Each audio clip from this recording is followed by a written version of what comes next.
वैसे तो मेरी रंगत बिल्कुल साफ सुथरी और गोरी चिट्टी थी, नैन नक्श भी बड़े तीखे थे, लेकिन मैं दुबली पतली बहुत थी। बचपन से ही मुझे लड़कों के साथ खेलने कूदने का बड़ा शौक था। अक्सर मैं गली मोहल्ले में लड़कों के साथ ही खेलते हुए नजर आती थी। घर में सबसे छोटी थी, इसलिए माँ बाप का लाड़ प्यार मेरे साथ कुछ ज्यादा ही था। मुझसे बड़ी दो बहनें थीं जो कि शादीशुदा थी। मेरा ज्यादातर समय लड़कों के साथ ही गुजरता था, इसलिए मेरा पहनना ओढ़ना भी ऐसा ही था। मैं लड़कों की तरह ही शर्ट और जीन्स पहनती थी, सर पर कैप लगाए रखती थी। क्रिकेट, बैडमिंटन, फुटबॉल, यह सब मेरे पसंदीदा खेल थे। मुझे पता ही नहीं चला कि कब समय गुजरने लगा और मैं 16 साल की दहलीज भी पार कर चुकी थी। 16 साल की हुई तो मेरी माँ ने मुझे जबरदस्ती घर पर बिठाना शुरू कर दिया। कहने लगी, लड़की हो तुम, घर पर रहा करो, शर्म नहीं आती, इतनी बड़ी हो गई हो और अभी तक मोहल्ले के लड़कों के साथ खेलती नजर आती है। देखे हैं तुमने अपने नंगे पांव खेल खेल कर कितने बड़े बड़े हो गए हैं। मुझे तो लगता है तुम्हारे नाम की तो आप चप्पल भी मुझे मुश्किल से मिला करेगी। मर्दों की चप्पल लाकर देनी पड़ेगी तुम्हें। मैं शुरू से ही लापरवाह थी। माँ की बात एक कान से सुनकर दूसरे कान से उड़ा देती थी। माँ की डांट फटकार सुननी के बाद भी मेरा ध्यान बाहर खेले जाने वाले क्रिकेट मैच की तरफ था। मैंने मम्मी की विनती की कि बस यह आखिरी बार खेलने दे, लेकिन वह नहीं माने। मेरा बाहर जाना बिल्कुल बंद कर दिया गया था। बस यह था कि मैं छत पर जाकर पतंग उड़ा लिया करती थी या बराबर वाले आहिल की छत पर जाकर उसकी माँ से शिकायतें लगा लेती थी कि मुझे ने घर में कैदी बनाकर रख दिया है। मेरा उठना बैठना चाल ढाल सब लड़कों जैसा था। तो आहिल मुझे मुस्कुरा कर देख कर कहता, कोई बात नहीं सौम्या, अब तुम बड़ी भी तो हो गए हो, अब घर पर रहा करो। आहिल तो उल्टा मुझे ही समझाने लगता। अक्सर मैं उसी से उसकी शर्ट लेकर पहला करती थी। बेशक मैं लड़कों के साथ खेल कूद कर बड़ी हुई थी, लेकिन मोहल्ले के लड़कों ने कभी मेरे साथ बदतमीजी या हद पार करने की कोशिश नहीं की थी और उसकी वजह शायद आहिल था, जो कि हर जगह मेरा रक्षक बनकर मेरे साथ रहता था। माँ के बहुत से काम भी कर दिया करता था, क्योंकि हमारा कोई भाई नहीं था। पापा विदेश होते थे, 6 महीने बाद ही आते थे। जैसे ही मैंने 14 से पड़ी, मेरी माँ की सहेली ने मेरा रिश्ता अपने बेटे के लिए मांग लिया। मैं 20 साल की थी जब भोपाल से मेरी माँ की सहेली ने अपने बेटे का रिश्ता मेरे लिए मांगा था, लेकिन जब मुझे मालूम हुआ तो मैंने माँ से साफ कह दिया कि मैं आपको छोड़कर दूसरे शहर नहीं जाऊंगी। मम्मी कहने लगी, तुम्हारी जो करतूतें हैं, मैं तुम्हें अपने से पास विहार कर जलील नहीं होना चाहते। अरे इतनी बड़ी हो गई हो और एक कप चाय का बनाना नहीं आता। वह मेरी बचपन की सहेली है, बिल्कुल बहनों जैसा आपस में प्यार है। वह तेरे सारे ऐप छुपा लेगी और ये मेरी माँ की सबसे बड़ी गलती थी। मेरी शादी की तरफ कोई ध्यान नहीं था। अभी तक मेरा दिमाग बस खेलकूद में ही अटका रहता था। शादी से 4 दिन पहले तक मैं बाहर निकलने की तरकीब करती रही थी और छुप छुप कर बाहर निकल भी जाया करती थी। मेरी माँ मुझे जबरदस्ती खींच खींच कर घर में बंद करती कि शादी होने में 4 दिन बचे हैं और इस लड़की को चैन नहीं है।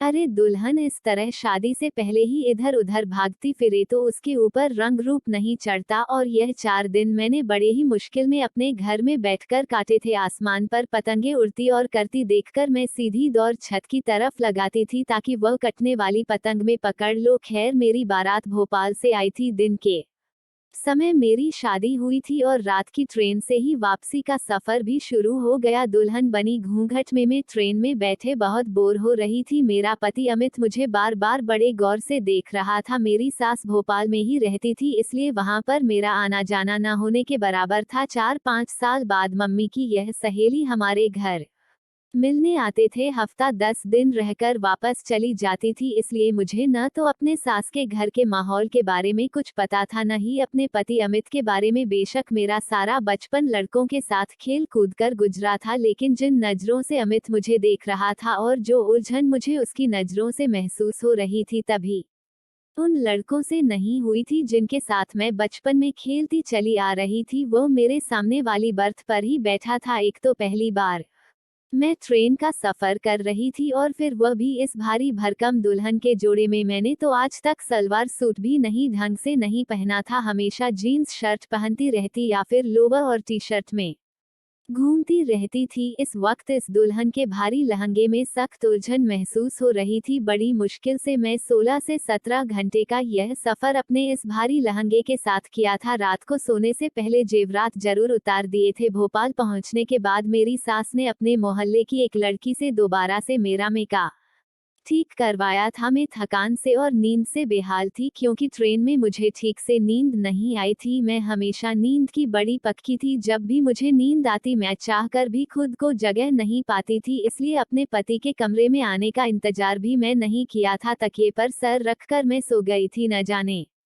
रात के समय मेरी आंख खुली थी। मैंने देखा अमित सोफे पर तकिया रखकर सो रहा था। यह देखकर मुझे बड़ी शर्मिंदगी से हुई थी। मुझे उसका इंतजार करना चाहिए था। खैर, मैंने घड़ी पर नजर दौड़ाई तो रात के 3 बज रहे थे। मुझे बहुत भूख लग रही थी। जब से मैं आई थी बस नाश्ता करा के ही सास ने मुझे कमरे में बिठा दिया था और मैं कमरे में आते ही लेटकर सो गई थी। मैं उठकर कमरे से बाहर जाना चाहती थी ताकि अपने खाने पीने का कुछ जुगाड़ लगा सकूं, लेकिन जैसे ही मैंने बैग से नीचे रखे, न जाने नीचे क्या था कि मेरा पाप से टकरा हो गया और मैं गिरते गिरते बची थी। लेकिन मेरे मुंह से एक चीख निकल गई थी और मैं जल ही संभल भी गई थी। गिरने से तो बच गई थी, लेकिन चीख की आवाज सुनकर अमित की आंख जरूर खुल गई थी। मुझे जागते देखकर मुस्कुराता हुआ उठकर मेरे पास आ गया। अपना तकिया भी बेड पर रखा। बेशक उसका बचपन में मेरे घर आना जाना था, लेकिन अब अमित मेरे लिए बिल्कुल अनजान था। वो मेरे पास आकर बैठ गया। कहने लगा, हो गई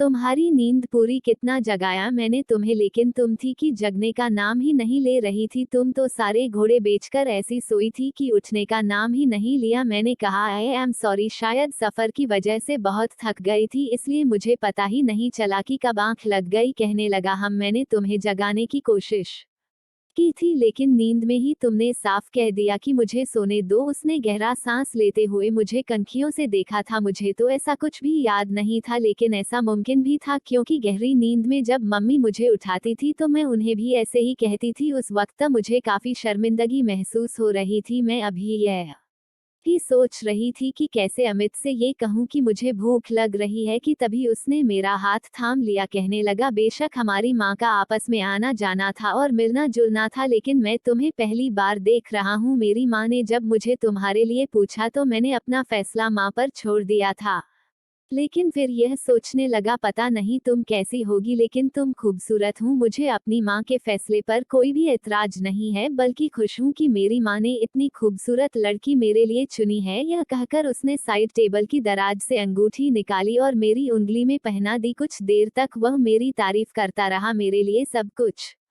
नया नया और बहुत ही अनोखा था, क्योंकि अब तक जिन लड़कों के साथ में खेला करती थी वो मुझे लड़का ही समझा करते थे, कभी मुझे ऐसी बातें नहीं करते थे। इसलिए अमित के मुंह से अपनी तारीफ सुनकर मुझे अच्छा लग रहा था। उसका मेरे चेहरे को छूना, मदहोश शब्दों में बात करना, सब कुछ दिलफरेब सा लग रहा था कि अचानक सेवा में मेरे हाथ देखकर चुप सा हो गया। कहने लगा, तुम्हारे हाथ इतने मोटे और बड़े से क्यों हैं? लड़कियों के हाथों जैसे खूबसूरत क्यों नहीं है? उसने मेरे हाथों को छोड़ दिया था। कहने लगा, मुझे लड़कियों में मर्दाना झलक बिल्कुल अच्छी नहीं लगती। मैंने अपने हाथ गौर से देखे। शायद मुझे लड़कियों की तरह नाखून बढ़ाने का शौक नहीं था, ना ही अपने हाथों की केयर करने की मुझे कोई परवाह थी, इसलिए मेरे हाथ बड़ा रुख है के और हर वक्त लड़कों वाले खेल खेल मोटे मोटे से हो गए थे। वह बेड से उठकर अलमारी के पास चला गया। अलमारी खोलकर उसमें एक ब्लैक कलर का ड्रेस मुझे थमा दिया। कहने लगा, जाओ इसे पहन कर आओ। मैं खुद भी इन भारी कपड़ों से तंग आ चुकी थी, इसलिए शुक्र किया, लेकिन जैसे ही वॉशरूम में जाकर उन कपड़ों को देखा तो नेट की बहुत ही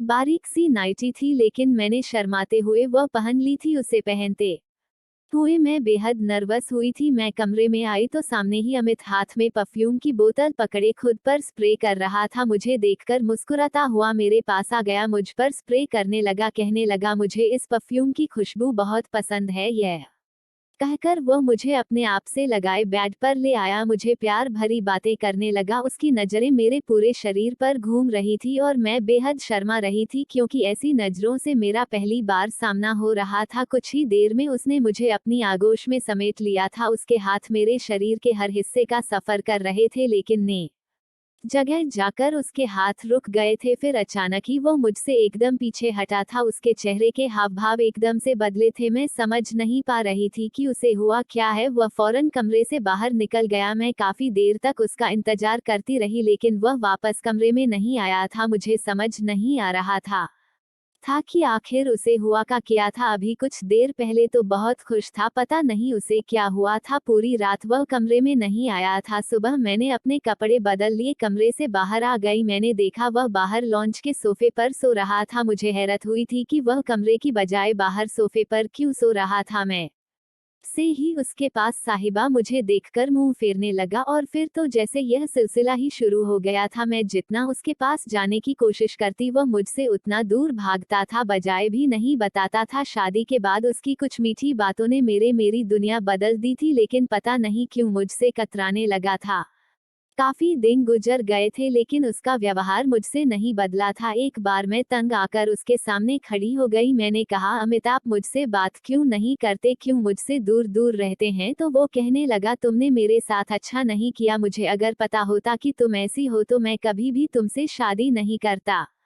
उसकी बात का मतलब नहीं समझी थी। मैंने कहा, आखिर मैंने ऐसा क्या कर दिया है। वो कहने लगा, तुम्हारे अंदर तो लड़कियों जैसी कोई बात ही नहीं है, तुम तो मर्दों जैसी दिखती हो। तुम्हारी चाल ढाल और शरीर की बनावट तक मर्दों जैसी है। यह कहकर वह कमरे से बाहर निकल गया था। शायद मैं ट्राउजर और टी शर्ट पहनती थी, इसी लिए वह ऐसा कह रहा होगा। क्योंकि मुझे शुरू से ही ढीले ढाले कपड़े पहनने की आदत थी, इसलिए मैंने अब तक अपने दहेज की फैंसी साड़ियां तक नहीं निकाली थी। अब मैंने अपने दहेज की बहुत सारी साड़ियां निकाली और उन्हें पहनना शुरू कर दी और अपनी सास के साथ मिलकर अमित की पसंद का खाना बनाना भी सीख लिया था। उसके सारे काम भी अपने हाथों से करने लगी थी। मैंने 2 महीना में ही खुद को एकदम बदल कर रख दिया था कि शायद अमित का व्यवहार मुझसे ठीक हो जाए, लेकिन वह तो किसी पत्थर की तरह बन चुका था। रोज रात को देर से घर आता और सोफे पर लेटकर सुजाता में उसकी संगत के लिए टप्पा करती थी, उसकी मोहब्बत पाना चाहती थी। आखिर एक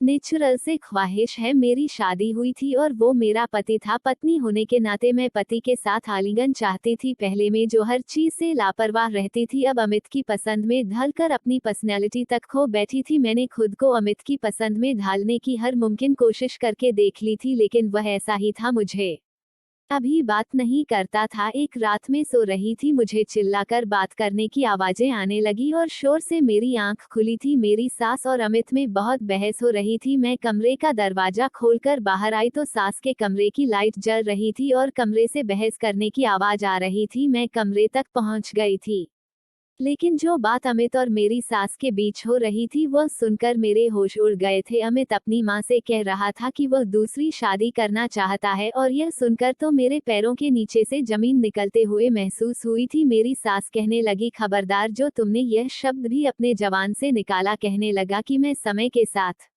नहीं रह सकता। मेरी सास कहने लगे, क्यों, ऐसा कौन सा गायब है मेरी बच्ची में तुम्हारी खातिर। उसने खुद को बदल कर रख दिया है, खाना बनाती है, तुम्हारे सारे काम करती है, पूरे घर को उसने संभाल लिया है। अपने पहनने और चलने फिरने उठने बैठने तक का तरीका बदल लिया है। और एक तुम हो कि तुम उसे पर सौतन लाख कर बिठाना चाहते हो। वह कहने लगा, मामलों में आपको नहीं बता सकता कि उसमें क्या कमी है। मैं क्या, उसके साथ तो कोई भी मर्द जिंदगी नहीं गुजार सकता, इसलिए मैं दूसरी शादी करूंगा। समय कहे तो मैं उसे तलाक भी देने को तैयार हूं और चाहे तो मेरे नाम के साथ भी जिंदगी गुजारती रहे, मुझे कोई फर्क नहीं पड़ता। यह कहकर वह कमरे से बाहर निकला तो मुझे देखकर रुक सा गया था। मेरी आंखों से आंसू बह रहे थे। वो मुझसे नजरें चुराते हुआ वह कमरे में चला गया। मैं भी उसके पीछे कमरे में आ गई। मैंने कहा, आज मुझे बता ही दो, अमित की मुझ में ऐसी कौन सी कमी है जिसकी खातिर तुम दूसरी शादी करना चाहते हो। वो कहने लगा, खुद को आईने में देख लो,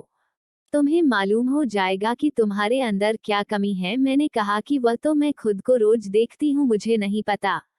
इंसान को हमेशा अपना आप अच्छा ही लगता है, लेकिन तुम बताओ क्या बुराई है मुझमें। कहने लगा, तुम्हारे अंदर और तो वाली खूबसूरती नहीं है।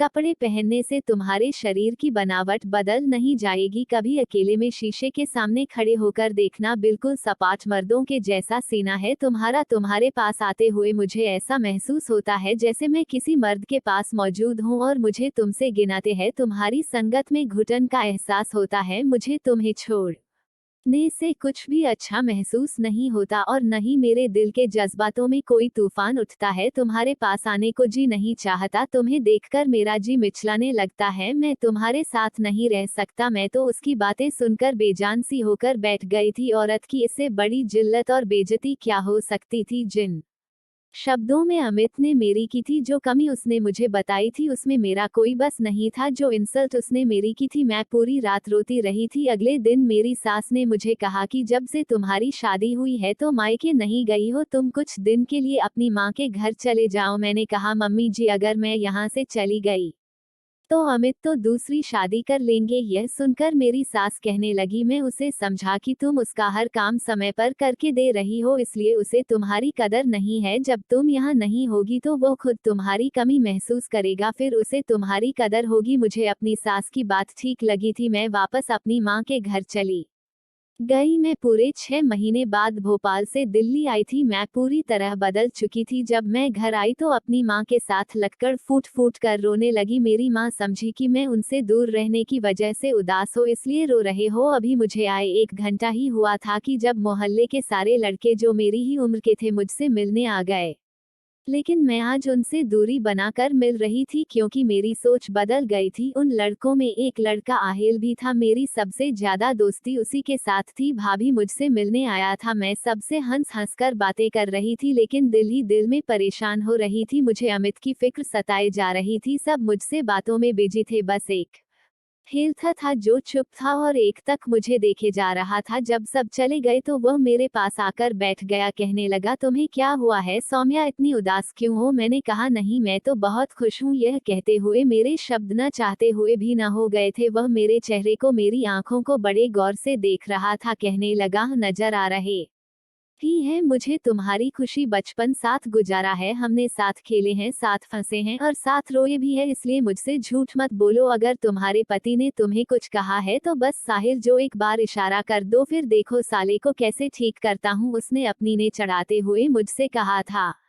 मैंने कहा, तमीज से बात करो, तुम्हारे जीजाजी है। वो कहने लगा, तुम्हारी आंखों में आंसू लाने वाला जो वजह बनेगा तो उसे छोड़ूंगा नहीं। मैंने कहा, आहिल भाव बहुत अच्छा है, अब मैं उसे क्या बताती। मेरी दोस्ती आहिल की बहन साथ बचपन से ही बहुत ही, वह शादीशुदा भी थी। सोचा कि जाकर उसे इस मसले का हल पूछती हूँ, शायद वह मेरी मदद कर दे। अगले दिन मैं अहीर के घर चली गई। आहिल उस समय अपने पापा के साथ उनकी दुकानों पर जाया करता था। उनकी अपने कपड़े की कई दुकानें मार्केट में थी और वह अपने पापा के साथ मिलकर उन दुकानों को संभालता था, इसलिए शाम को ही घर लौटता था। मैं दोपहर के समय घर गई थी क्योंकि अगर राहेल घर पर होता तो मैं सर पर ही मंडराता रहता। मुझे देखकर आहिल की बहन बहुत खुश हुई थी। मुझसे मेरी शादीशुदा जिंदगी के बारे में पूछने लगी। मैंने उसे यही कहा कि अमित बहुत अच्छा इंसान है और मैं बहुत खुश हूँ। फिर बातों ही बातों में उसे झिझकते हुए वह सवाल ही पूछ लिया जो मेरी जिंदगी का सबसे बड़ी प्रॉब्लम बन गया था। वह मुझसे कहने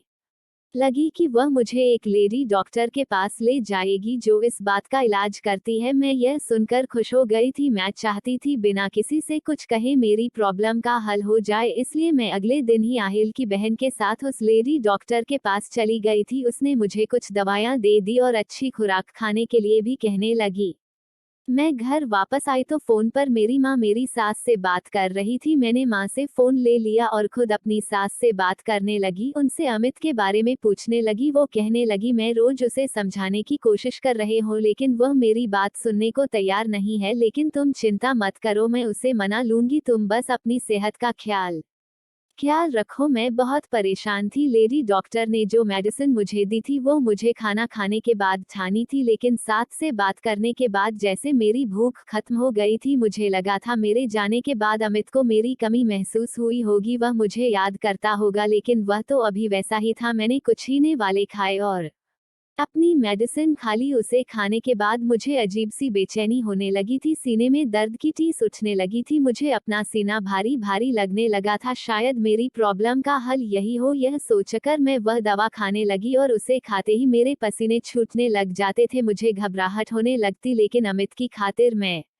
यह सब कर रही थी। एक बार मेरे नंबर पर अमित की कॉल आ रही थी। जब से मैं दिल्ली आई थी अमित की कॉल आज पहली बार आई थी। मैंने फौरन से फोन उठा लिया। मुझे लगा शायद वह मुझे याद कर रहा होगा इसलिए उसने फोन किया होगा, लेकिन वो कहने लगा, तुम जो खेल मेरे साथ खेल रही हो अच्छा नहीं कर रही। मेरी माँ मुझे तुम्हारी वजह से ज्यादा से बेदखल कर रहे हैं।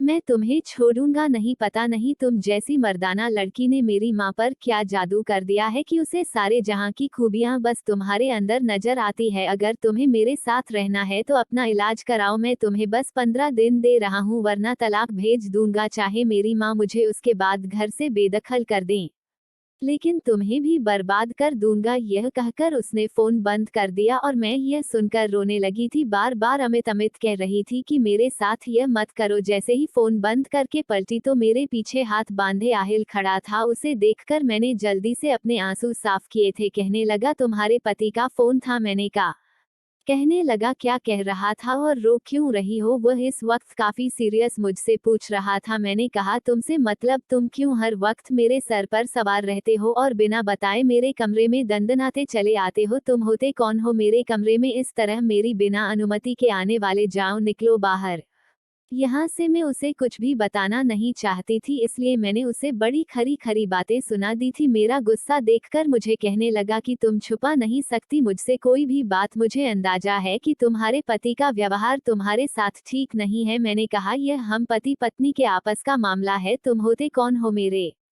बीच में बोलने वाले? भगवान के लिए मुझे अकेला छोड़ दो, जाओ यहाँ से। मैंने उसे धक्का देते हुए कमरे से बाहर निकाल दिया और कमरे का दरवाजा बंद कर लिया। सामने रखी अपनी मेडिसिन देखकर मुझे अमित की बात याद आने लगी। मैंने 2 टैबलेट निकाली और एक साथ खा ली। मैं चाहती थी मेरी समस्या का हल जल्द से जल्द हो जाए ताकि मेरा घर टूटने से बच सके, लेकिन वो दवा खाते ही मुझ पर इस कदर घबराहट सवार हुई कि उल्टियां शुरू हो गई। मेरी हालत बिगड़ने लगी थी। मेरी माँ मेरी हालत देखकर परेशान हो गए। मेरे पापा घर पर नहीं होते थे, बाकी सब अपने बहनें अपने घर की थी, इसलिए मेरी माँ ने आहिल को ही बुलाया था और उसी को साथ लेकर मुझे हॉस्पिटल लेकर गई थी। 3 दिन तक मैं जो खाती थी मुझसे डाइजेस्ट नहीं हो रहा था। लेडी डॉक्टर ने जब मेरी हालत देखी तो कहने लगी यह दवा बहुत तेज है और उसके साइड इफेक्ट भी बहुत ज्यादा है, आपके गुर्दे भी फेल कर सकती है। इसी दवाई और ऐसी जाली डॉक्टर के पास जाकर अपनी जिंदगी बर्बाद न करें। वह मुझे उस मेडिसिन के इस्तेमाल की वजह पूछने लगी। मैंने रोते हुए उसे सारी बात बता दी। मेरी बात सुनकर वह कहने लगी यह सब भगवान के हाथ में होता है कि वह इंसान को कैसा शरीर देता है, बल्कि इंसान के हाथ में कुछ नहीं होता। अक्सर लड़कियों को यह प्रॉब्लम होती है, लेकिन जो मत चरित्र के कमजोर होते हैं, जिन्हें औरत की इज्जत का कोई एहसास नहीं होता, वह उनसे ऐसी बातें करते हैं। वक्त के साथ साथ यह प्रॉब्लम खुद ही दूर हो जाती है। अगर तुम्हारा पति तुम्हारे साथ फिजिकल होता, तुम्हारे साथ पति पत्नी वाला रिश्ता बनाता और तुम अपने खाने पीने का भी ध्यान रखती, तो तुम्हारा शरीर खुद ब खुद भरने लगता। और वैसे भी आप इतनी भी बुरी नहीं लगती। यकीनन आपका पति दिमागी मरीज है या बहुत ही घटिया सोच का मालिक है। मेरी माँ भी वहीं मौजूद थी। यह बातें सुनकर माथे पर बल डाले सर झुकाए बैठी थी। घर आते ही अहीर ने मेरी माँ को मेरी मेडिसिन किस तरह इस्तेमाल करनी है यह समझाया और वापस चला गया। मेरी माँ मुझे कहने लगी तुमने मुझे पहले क्यों नहीं बताया? मैं रोने लगी। मैं ने कहा मामले में आपको परेशान नहीं करना चाहती थी। आप हमेशा मुझे कहती थी कि तुम्हें घर बसाने का ढंग नहीं आता, लेकिन सच कहती हूँ माँ, अपने आप को अमित की खातिर बदल कर रख दिया। सारे काम सीख लिए। आप बेशक मेरी सास से पूछ ले, लेकिन फिर भी वह मुझसे कहता है कि उसे मुझसे गिनाते हैं। मेरी संकट से उसका जी मिचलाने लगता है। यह बातें औरत की रूह तक को घायल करके रख देती हैं, लेकिन मैंने यह सब सुनकर भी यही चाहा कि उसके दिल में मेरी जगह बन जाए, वह मुझे तलाक न दे। मैं तलाक के नाम का दाग लगाना नहीं चाहती थी। मैं यह सब कहते हुए रोए जा रही थी। माँ की आंखों से भी आंसू बह रहे थे। दिन मेरी माँ ने मेरी सास से बात की। वह खुद परेशान थी। कह रही थी मुझे माफ कर दो, मेरी वजह से सौम्या की जिंदगी खराब हुई है। मेरा बेटा एक तवायफ की मोहब्बत में गिरफ्तार था, उसके साथ नाजायज संबंध बना लिए थे। मैंने उसे अपनी कसम देकर सौम्या से शादी करवा दी, लेकिन उसे उस बाजारी औरत की आदत पड़ चुकी थी। इसलिए घर की शरीफ लड़की में जब वैसी अदाएं नजर नहीं आई तो उसने सौम्या में अब निकालना शुरू कर दिए। मेरी सास मेरे पास आई और खुद मुझे अमित से तलाक दिलवाई थी। कहने लगी वह मेरी बेटी के काबिल ही नहीं था, लेकिन मर्द जात से मेरा विश्वास उठ गया था। अभी तलाक हुए 2 ही महीने हुए थे कि आहिल का रिश्ता मेरे लिए लेकर आए। लेकिन मैंने साफ मना कर दिया। एक मत से बड़ी गहरी चोट खाई थी, इसलिए किसी दूसरे पर एतबार नहीं कर सकती थी। मम्मी ने मुझे बहुत समझाने की कोशिश की, आहिल ऐसा नहीं है, लेकिन मैंने कहा कि मुझे शादी नहीं करनी। वह लोग मायूस होकर वापस जा चुके थे। कुछ दिन बाद मैं आंगन में बैठी थी जब एक बॉल आंगन में जाकर गिरी थी।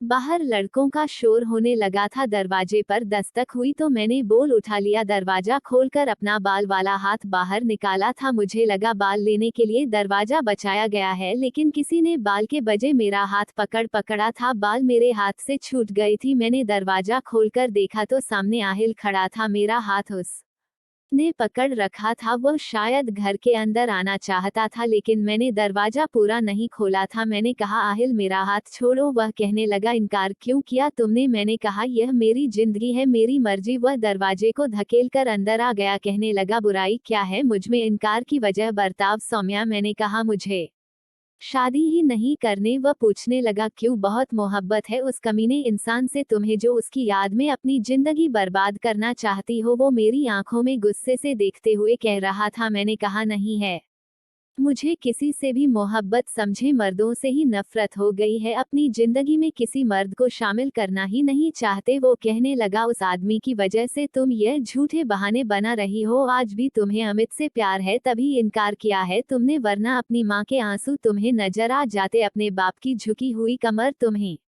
याद आ जाती, जो या चाहते हैं कि तुम्हारा घर बस जाए, लेकिन तुम्हें सिर्फ अमित प्यारा है। उसी के गम में अपनी सारी जिंदगी गुजारना चाहती हो। मैंने कहा, मुझे नहीं है अमित से मोहब्बत। क्यों समझ नहीं आता तुम्हें? तो कहने लगा, ठीक है फिर इस बात का सबूत दो मुझे, मैं इसी रविवार को तुमसे शादी करने आ रहा है। अगर तुमने मुझसे शादी कर ली तो मैं समझ जाऊंगा कि तुम्हें अमित से नफरत है। अपने लिए न सही, अपने बूढ़े माँ बाप की खुशी के लिए तुम्हें मुझसे शादी कर लेनी चाहिए। यह कहकर वह चला गया था। रोने लगी थी। मैंने बाकी अपने माँ बाप के बारे में सोचा ही नहीं था, जो मेरे गम की वजह से घुलने लगे थे। मैंने उसकी बात पर फिर कोई इतराज नहीं किया था। चुपचाप मैंने आखिर से शादी कर ली थी, लेकिन जब कमरे में आया तो मुझे अजीब सा डर महसूस होने लगा था कि कहीं वह भी मेरी उन्हें शब्दों से इंसल्ट न करे, जैसे अमित ने की थी। जैसे ही वह मेरे पास आकर बैठा, मैं रोने लगी थी। वह कहने लगा, सौम्या, हर आदमी इतना गिरा हुआ नहीं होता। बचपन से तुम मुझे जानती हो। क्या तुम्हें ऐसा लगता है कि तुम्हारी इन कमियों को तुम पर जताऊंगा, जिसमें तुम्हारा कोई बस नहीं है? मैं हैरान थी कि उसे यह सब कैसे पता, बाहर बार की तरह मेरे दिल में और मेरे दिमाग में आने वाले हर सवाल को कैसे जान जाता था। वो मेरा हाथ थाम कर कहने लगा, लेडी डॉक्टर की सारी बातें मैं सुन चुका था, और वह भी जो तुमने लेडी डॉक्टर को बताया था। तुम्हारी माँ और बाप से भी कह चुका था कि ऐसे नीच घटिया इंसान से सौम्या को तलाक दिलवा दे। मैं उसे अपनाना चाहता हूँ, इसलिए भूल जाओ वह सब जो हो चुका है। बस यही याद रखो कि तुमसे आहिल बचपन से मोहब्बत करता है। जिन दिनों तुम्हारी शादी अमित से हुई थी, दूसरे शहर में था। मुझे इस बात की खबर बाद में हुई, वरना कभी तुम्हारी शादी वहां होने ही नहीं देता। बात करते करते आहिल मेरी ज्वेलरी उतार चुका था, और जब उसने मुझे अपनी बाहों में भर तो मेरे दिल में कोई डर नहीं था। सुकून से मैं आहिल के सीने से लग गई थी। मैं नहीं जानती थी कि वह मुझसे इतनी मोहब्बत करता है। शायद असल में मोहब्बत यही थी जिसमें इंसान दूसरों की कमी या नहीं देखता। इस बारे में क्या ख्याल है? कहानी कैसी लगी जरूर बताना। पसंद आई हो तो प्लीज लाइक करना। रोज एक नई कहानी सुनने के लिए हमारे चैनल को सब्सक्राइब करना। कहानी को अंत तक सुनने